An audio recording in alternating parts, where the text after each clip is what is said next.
Please welcome Mike.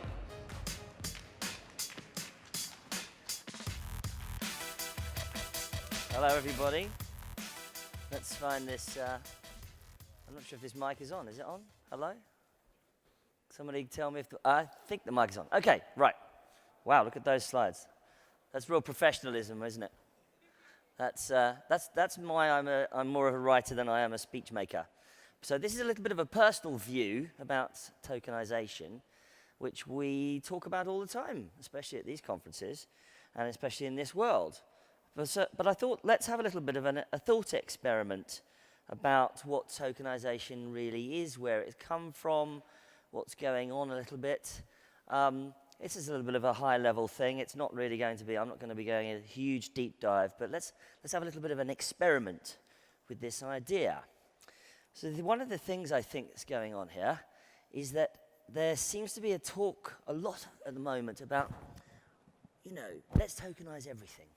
Everything can be tokenized. It can all be done. And I think that might be an issue about that. And we have to sort of think about what does that actually mean. Is there a limit on tokenization? And where does that limit come? And what sort of product would be the ultimate facility for tokenization? What would really, really work, right? So there's lots of people doing experiments in this world, and they say that this is the ultimate version of tokenization. But the question is it? For instance, apparently they say that there's no limit at all. You've got things like this happening. You can put a luxury car into a token, and there are the chaps from Proxius, a blockchain startup, who have tokenized luxury cars. That's the end of days, isn't it? When luxury cars get tokenized.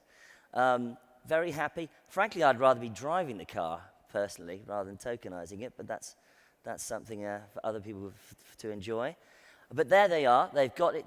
They've got that. Definitely, really is that luxury car. You can feel it. You can touch it. It exists in the real world, and it also now exists on a blockchain because it's been tokenized. And they've printed out that legal contract, which is part of that token. And there they go. So this seems to be a way of moving forward with this concept. You've also got Verisart, just a picture of their website. But if you can imagine that an artist with a smartphone app can take a photograph of their artwork, sign it with a little squiggle with their finger on the app, and then tokenize that artwork, verify it. Yes, it was me, Van Gogh, who made this work of art. Yes, it was me, Banksy. Yes, it was me. You insert name of artist here. And then that artwork then exists on the blockchain and is tokenized. And Verisart is now actually successfully working with many international galleries to implement this application, both at an artist level and at an enterprise level amongst the gallerists themselves, amongst the auctioneers, the auction houses, you name it. So that's going on, and in the art world. Do you detect a sort of a trend here? Things which are valuable, especially things which are very valuable, like luxury cars or artworks. And then they've also got Proppy over there, which is a startup which is tokenizing property. And you can, they've obviously been featured on a number of titles there. Realtor, CoinDesk, Wall Street Journal, pretty stand-up titles about tokenizing property transactions secured on the blockchain. So this is a very new concept, a newish concept, shall we say. And I'm sure you've heard about this kind of thing going on. This is just one of the companies in this space, but perhaps one of the more well-known ones, better-known ones. So that's going on as well. So high-value items. But what's the thought experiment? Let's go on a little thought experiment. Tokenisation isn't new. It's been around for a while. How long has it been around for? I hear you ask, Mike. Well, it's been around for a little while. Co-ownership of assets have been long been around. You've got the old-fashioned car clubs. Common land was shared in a common manner, of course. Even in the world of property, you had to have this thing called a cadastre, which is a database to register these traditional version of tokenization. Here's an ancient Babylonian registry on a database, which was, in fact, a clay tablet. So I'm sure many of you remember, if you cast your mind back to the old Babylonian era, there's if you can see that top right there, that little patch of land is mine, Mike Butcher, that's in cuneiform, an old Babylonian text. So it's been around for a long time. That's a token. It's a token to say that I own some land.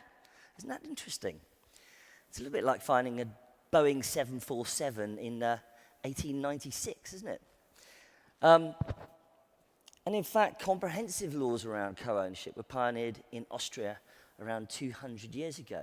So it's not a new concept, this idea of tokenization.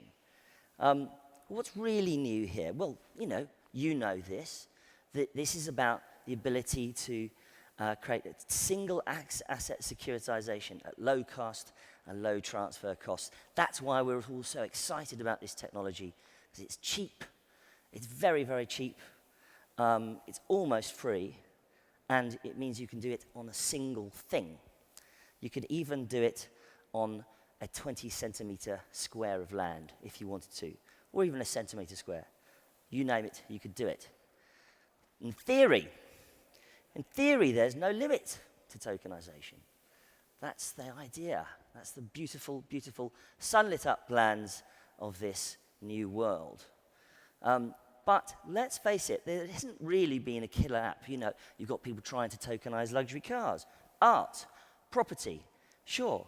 But has anyone really knocked it out of the park yet? Has anyone actually hit the killer app for tokenization? I would posit not quite yet. The killer app is supposed to be tokenization, but really, one of the reasons that it's good as it is, and we're so excited, is that it's not really regulated, is it? So its lack of regulation is actually part of the main advantage. It therefore has a cost advantage opposed to normal securitization. Normal securitization tends to cost money, doesn't it? But tokenization on blockchain costs very, very little. So is the killer app the fact that it's cheaper, Mike? I don't know. Is it really that case? What happens when that regulation does come in then? What happens? Will it maintain its advantage? Crypto gives tokenization a temporary advantage. Oh, goodness me, I think I need an editor. That advantage might be temporary. We might be in a bit of a bubble. So, if I tokenize a share, a house or car, the token is a security, it's regulated in the same way as a security, right? And we developed security laws to protect people from the bad guys, right? That's why we have them. But the same protection is needed in DLT and blockchain tokenization. It will eventually arrive. And that's why everyone's so hot to trot about this stuff, because at some point the regulators will turn up on the doorsteps. Because ultimately, even though the technology is different, the principle remains the same about security law. And we know there's been so many scams, we've got to be careful in this space. So while freedom of contract is a guiding principle, in theory, there's still no limit to tokenization. In theory, subject to regulation. Eventually, there will be some regulatory limits, right? We know that. So here's the argument. Tokens are actually the same as paper agreements. They're the same. They're just written in code, okay? They're just in code. And you can declare anything, like property, the shares are owned, and now tokenized. That's the idea. So go knock yourself out. Go for it. go for your life. Tokenize everything.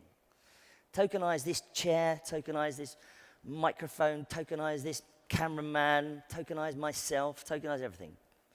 Right? Well, I mean, is that the case? It's the efficiency that we like. It's optimized. It's decentralized. We know all of this. So you can make it behave like a real contract.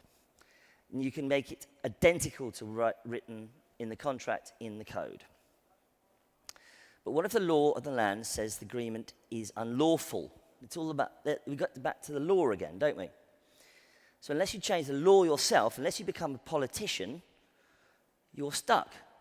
Who here is actually involved in a political fight to have this world legalized, etc., etc.? Put your hand up. One person. See, I think we're going to have to get more people in the fight if you really do want to go mainstream. So all of that is a bit of an issue, but there is a bit of a good news. The law has slowed down technology before. In the 19th century, there used to be a law that said that you had to have a small boy with a red flag running in front of a motor car in order for it to be able to be driven on a public road. Now, this was okay because the motor car only went about 12 miles an hour, and the little boy could run about 13 miles an hour. So long as that was okay, the motor car could go on the road. And of course, the car eventually could go much, much faster than children, but the law for a while didn't catch up. So it did slow down the development of the technology. But eventually, of course, the law allowed for the progression of the automobile, and that's almost certain what's going to happen in this space. But the question is timing. Timing is always important. But the trend eventually is in favor of recognizing tokenization. And in fact, it's because there's economic benefit. It's more efficient. That's why it's starting to become accepted. Poland and France, in fact, initially threw out all talk of cryptocurrencies. Niet, no, that's Russian. Nia, no, French. But eventually they were okay with that. They're getting it. They're getting there. A lot of European countries are really fascinated by this. And we've also, in terms of just sort of general crypto regulation, Gibraltar, right down there, a British protectorate right on the end of Spain, still owned by Her Majesty's government, in fact, is embracing crypto and tokenization as a legal methodology because it's going to become very much a driver of the economy, I think. Malta, I'm sure we've heard a lot about Malta during the conference, that is also embracing it. It's really going great guns for the whole thing. And lots of other countries in Asia, for instance. So it's economic benefit. So the trend is in the favor of tokenization and regulating it and making it legal. And they are gradually embracing it. So what are we left with? What are we left with? Well, you've got the point about tokenization is that if you can have market depth, liquidity, and fractional ownership, you've really got something to play with. But the issue is that all this wealth in current securities is privately held, and these are illiquid assets, most of them. Most of these assets are illiquid, right? Have you ever tried to invest in property in a very, very expensive city? There's a mound of contracts, laws, accountants, lawyers. Moving money between funds is not a simple exercise. That's what we're so excited by the ability to tokenize on blockchain. At the moment, only rich and powerful people have enough of these resources to be able to do this. This is why this world is so exciting. It allows anybody to get involved. This is the opportunity that we've got in this space where I can sit in a coffee shop and I sell you 20 centimeters of my Manhattan property, and you can sell me 1 share of your VC fund, and it can happen almost as quickly as we can type the confirmation on a smartphone. It's super exciting, isn't it? Absolutely amazing. And that would then be traded in almost no time and almost zero cost. So it's absolutely transformational, and governments will embrace it eventually. But it's all about timing, as I said. But the real question is, I want to leave you with this question. Perhaps the killer app is an instance of tokenization where something needs to be tokenized in order to function. Tokenization is in its DNA. Yes? That, it might well be the killer app. And I put it to you, that I don't think anyone's actually come up with that yet. Has to be in the DNA of the product. And of course, it will have to be required by a large number of people. Create a large market for this thing. The question is that has that arrived yet? Is it about to arrive? Lots of people think they've got it. It's going to be a luxury car or whatever it is. But it has to be in the DNA of the product. I think, and that's going to be the killer product of tokenization. And here we go, nearly there. That's basically what's happening. We know this. It's going to happen whether we like it or not, whether we want to place limits on it or not. Whatever those limits are, there'll be limits in some places and not others. So it's simple that it's exciting times. It's exciting. It's going to happen. The trend is being embraced. Governments around the world are embracing it. And it's more or less unstoppable. Back to the Babylonians. They came up with a wonderful idea. And here we are doing it in the 21st century. Ladies and gentlemen, thank you very much.